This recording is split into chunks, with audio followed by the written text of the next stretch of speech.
दीदी नमस्कार। एक माली दो फूल, आपने सुना होगा। इस वक्त एक फूल और दो माली है, क्या बोलिएगा? कोई दो माली नहीं है, आरएसएस एक ही माली है। महंगाई और बेरोजगारी ये लेकर क्या कहना चाहिए? जनता लेफ्ट के साथ देगा। इंडिया अलायंस जो है इस बार कहाँ तक जाएगी? बेरोजगारी और महंगाई को जवाब देने तक जाएगी। शुक्रिया। तो आप देख रहे थे इस वक्त मीनाक्षी मुखर्जी को।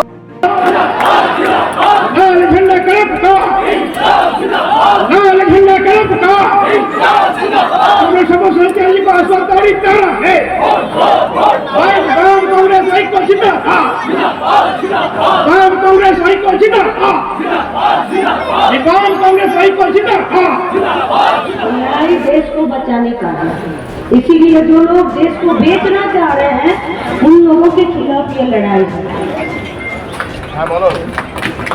और ये लड़ाई देश का जनता ही जीतेगा।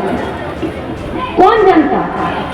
जिस जनता को महंगाई से फर्क पड़ता है, जिस जनता को बेरोजगारी से फर्क पड़ता है, जिस जनता को पेट्रोल डीजल में जीएसटी नहीं बैठता तो फर्क पड़ता है, उस जनता को फर्क पड़ता है। जहां पश्चिम बंगाल में 8,000 स्कूल बंद करके 22,000 दारू का दुकान खोल देता है, उस जनता को फर्क पड़ता है। इसीलिए वही जनता आज एक साथ आया है। कोई कांग्रेस का झंडा लेकर आया है तो कोई लाल झंडा लेकर आया है। कोई हम लोगों से पूछ रहा है कि तो मारामारी काछे की करे। बस्ती में जब आग लगता है तो जो पड़ोसी ही बस्ती का आग बुझाने का काम करता है। और इस जनता का दो ही पड़ोसी है, एक भाई महाज और एक कांग्रेस। जो लोग 75 सालों का आजादी को झूठा बोलता है, असल में वो लोग आजादी का जो संग्राम है, जो लड़ाई में है, उस लड़ाई में हम लोगों का कुछ भाग नहीं था। इसीलिए वो स्वाधीनता जो लड़ाई था, सी लड़ाई करते और बोले जैसा मिट था। वो लोग बोलते हैं कि ये हम लोगों को भीख में मिला। हम लोग पूछना चाहते हैं, पश्चिमबंगेर क्षुदिराम बसु যখন হাসতে হাসতে 18 বছর বয়সে ফাঁসি কাটে ঝুলে গেল, তখন সে ভিক্ষা চাইছিল না দেশকে স্বাধীন করার জন্য লড়ছিল। भगत सिंह, सुखदेव, राजगुरु पार्लियामेंट में बम फेंकने गए थे या भीख मांगने गए थे कटोरी लेकर? अशफाकुल्लाह खान, राम प्रसाद बिस्मिल, वो लोग भीख मांग रहे हैं या देश का आजादी के लिए लड़ रहे हैं?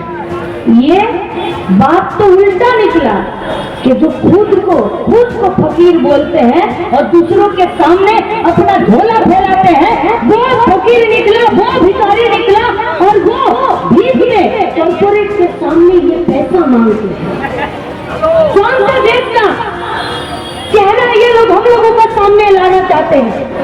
क्या हम लोग चाहते हैं कि भाजपा वाले ऐसा देश हम लोगों को दे जिस देश में मेरा माओ को नंगा हाथ चलवाया जाता है मणिपुर में? क्या हम लोग वो देश मांगते हैं जिस देश में एक टीचर उसका स्टूडेंट को पीट कर मार देता है, सिर्फ वो स्टूडेंट नीचे जाति का है और ऊंचा जाति का मास्टर का जो पानी है वो पानी पी लेता है? हमारा कौन देश चाहिए? जे देशे अमीरों का कर्ज माफी होता है और गरीब हर दिन कर्ज के चक्कर पर अपना जान देता है और सुसाइड करता है। कौन सा देश हम लोग चाहते हैं जिस देश में दवाइयों का दाम बढ़ता है और उसी जाली दवाइयां बनाने वाला इस मोदी को पैसा देता है हेलीकॉप्टर में चढ़ने के लिए?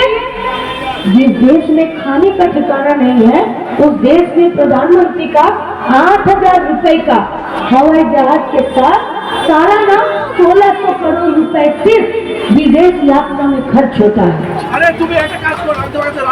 ये कौन सा देश है जिस देश में आदिवासी, दलित, नीचू जाति, खेटे खाওয়া মেহনতি মানুষের জন্য সংবিধানটা যাদের অধিকারকে সুরক্ষা দেওয়ার কথা সেই সংবিধানটাকে পাল্টে দিচ্ছে।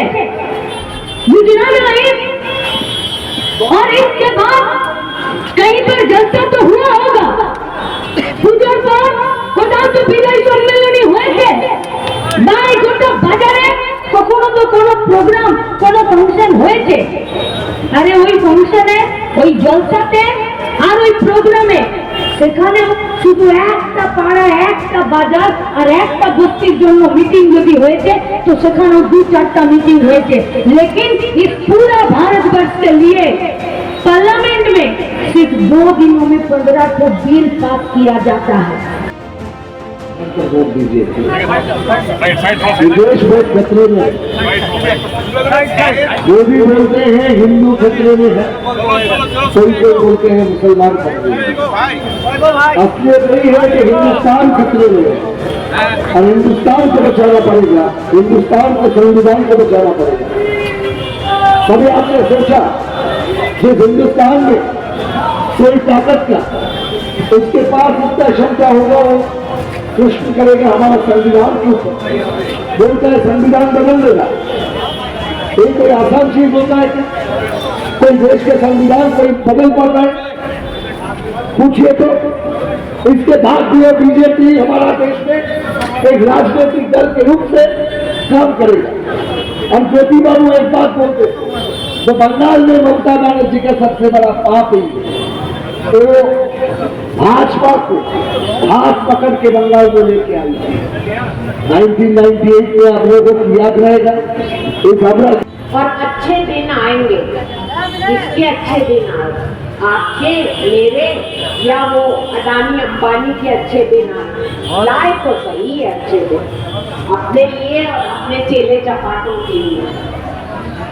और यहाँ पे औरतें ज्यादा नहीं हैं, लेकिन मर्दों को भी सुनना चाहिए।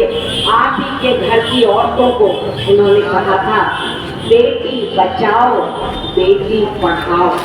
और आज देख लीजिए हमारी बदकिस्मती कहो कि हमने ऐसे लोगों को चुना जिनसे हमें आज बेटी बचाना पड़ रहा है। चाहे वो कठुआ की आसिफा हो, चाहे वो हाथरस हो, चाहे उन्नाव हो, चाहे वो कुश्ती खिलाड़ी पहलवान लड़कियां हो जिनको बाल पकड़ के घसीटा था जंतर मंतर पे, और चाहे मणिपुर की औरतें हो जिनको नंगा परेड कराया था। वैसे मोदी साहब में और हमारी दीदी ममता बनर्जी में बड़ी यकसानियत है। वो परवाह ही नहीं करते अगर औरत के साथ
কর্পোরেটের হাতে আপনার সন্তানের